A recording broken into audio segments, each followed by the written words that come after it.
अखाड़ा जो तैयारी में है, समय होते ही वो यहाँ से अग्रसर होंगे संगम के लिए। अब ये तस्वीर बहुत है, यहाँ पर आइए। लेकिन अब जब हम यहाँ पर हैं संगम में, लोग यहीं पर पहुंच रहे हैं आस्था की डुबकी लगाने। हम आपको एक बार दिखा भी दें यहाँ किस तरह से नजारा है।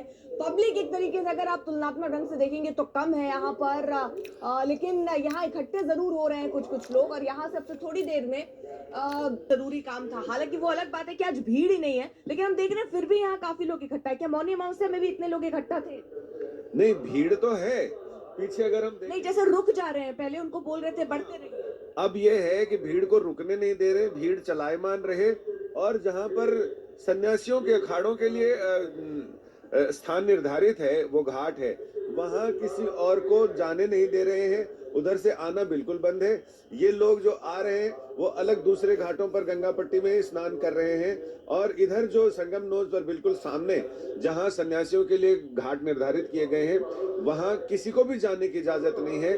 दो दो डबल बैरिकेडिंग की गई है और उसमें जालियां लगा दी गई हैं, उसमें कन्नाते लगा दी गई हैं, ताकि लोग घुस भी जाएं तो वो कुछ देख ना पाए। जो देखने के आकर्षण में लोग आते हैं वो ना हो। और लेकिन जो जनता की भीड़ है वहां तक दिखाई पड़ रहा है वो पहले की तरह ही है। लेकिन इस बार एक तो मौनी अमावस्या के मुकाबले भीड़ कम है, और जो हमेशा ही रहती है, और उसके भीड़ के मुकाबले प्रशासन और पुलिस तंत्र बहुत काफी ज्यादा है। अभी हम जब रात 11 से 12 बजे यहाँ इसी बस से लाइव कर रहे थे तो पुलिस के बड़े अधिकारी उन्होंने कहा कि अब तो आप लोग खुश हैं, अब तो प्रशासन पुलिस बल श्रद्धालुओं से भी ज्यादा है। मैंने कहा कि हाँ, ज्यादा तो है, लेकिन उस समय जो चूक हो गई वो हो गई। उस चूक का खामियाजा यहाँ पर बल बढ़ा के नहीं किया जा सकता है।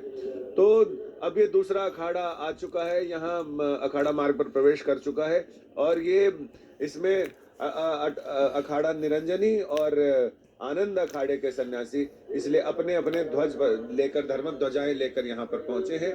इन ध्वजाओं के पीछे इनके देवता हैं, और देवताओं के साथ साथ नागा सन्यासी इन ध्वजाओं को लेकर चलते हैं। सबसे आगे आगे दो नागा सन्यासी घोड़ों पर बैठते हैं, वो नगाड़े बजाते हैं। वो एक तरह का ऐलान होता है कि अखाड़ा यहाँ पर पहुंच रहा है। ये उनके साथ साथ एम्बुलेंसेज और पुलिस की जो गाड़ियां हैं, स्कॉट गाड़ियां, वो भी यहाँ पर साथ में आ रही हैं। ये तो श्री पंचायती अखाड़ा निरंजनी, जिनके जो निरंजनी अखाड़े के आचार्य महामंडलेश्वर होंगे, उसके बाद आनंद अखाड़े के होंगे, और उसके बाद फिर पीछे सारे दोनों अखाड़ों के मिले जुले आचार्य महामंडलेश्वर, मंडलेश्वर, महामंडलेश्वर, ये सारे लोग एक साथ निकलते हैं। यहाँ से ये तो हम समझ रहे हैं कि यहाँ साधु संत जो हैं वो सनातन एक तरीके से जो सेनानी है वो आगे बढ़ रहे हैं, लेकिन आगे जाकर घाट पर जब ये पहुंचते हैं संजय, तो क्या प्रक्रियाएं रहती हैं?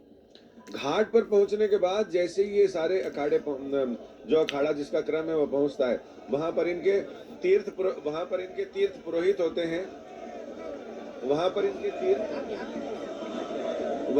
तीर्थ पुरोहित होते हैं। वो वहां इनका गंगा पूजन कराते हैं, और फिर अपने देवता को आगे करके वो उनकी तरफ से गंगा पूजन करते हैं। और फिर अपने देवता को पहले वो स्नान कराते हैं संकल्प पूजन के बाद। और जो भाले हैं, जो देवताओं के शस्त्रों के प्रतीक हैं, उनको स्नान कराते हैं। उनको स्नान कराने के बाद फिर आचार्य महामंडलेश्वर और बाकी सारे नागा सन्यासी, सभी सन्यासी स्नान करते हैं। स्नान करने के फौरन बाद ये वहाँ भभूत रमा लेते हैं, और भभूत रमाने के बाद फिर वहां से वापस लौटते हैं। तो ये इनकी प्रक्रिया होती है। अब ये जैसे ही यहाँ पहुंचेंगे, वहां पहुंचकर तीर्थ पुरोहित इनका पूजन कराएंगे, और पूजन करने के बाद फिर आगे प्रक्रिया। बिल्कुल, लेकिन यहाँ का जो नजारा है वो हम आपको बताएं, ढोल नगाड़े चल रहे हैं, यहाँ पर संत साधु नजर आ रहे हैं, उनके शस्त्र नजर आ रहे हैं। और अगर आप देखेंगे तो अद्भुत नजारा आपको यहाँ पर कुंभ से नजर आएगा। कुछ ऐसे ही नजारा जहाँ पर समर्थ है वहां पर भी है। समर्थ, आप दिखाई जरा वहां पर किस तरीके का नजारा है? बिल्कुल अर्पिता, सामने मैं पहले दिखाऊंगा आपको नागाओं की एक फौज जो सामने जा रही